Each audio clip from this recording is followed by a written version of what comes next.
শরীয়তপুর সদর উপজেলায় বীর মুক্তিযোদ্ধার কবরে আগুন দেওয়ার ঘটনা ঘটেছে। সোমবার রাতে দুর্বৃত্তরা কবরে আগুন ধরিয়ে পালিয়ে যায় বলে জানিয়েছেন বীর মুক্তিযোদ্ধা মান্নান খানের পরিবারের সদস্যরা।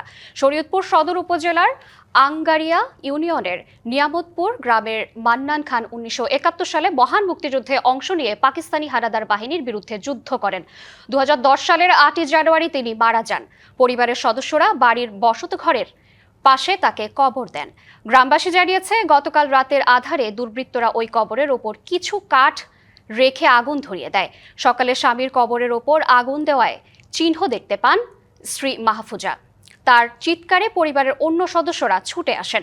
মুক্তিযোদ্ধার পরিবারের সদস্যরা বলছেন, বিজয়ের এ রাতে স্বাধীনতা বিরোধী কোনো চক্র কবরটিতে আগুন দিয়ে শুধু একজন মুক্তিযোদ্ধাকে অসম্মান করেননি, তারা পুরো মুক্তিযোদ্ধাকেই অস্বীকার করেছে।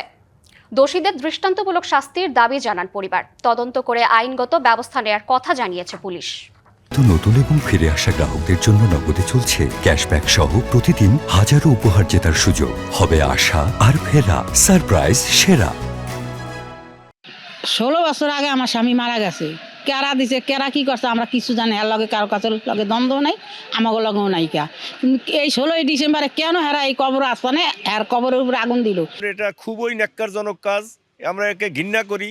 এই কাজকে যারা করছে তারা আসলেও মানুষ কিনা জানি না, তাদের ভিতর মনুষ্যত্ব আছে কিনা। বিষয়টি আমাদের যেহেতু পরবর্তীতে আজকে বীর মুক্তিযোদ্ধাদের সংবর্ধনা অনুষ্ঠানটি ছিল, এই সময়েও সবাই অবগত হন।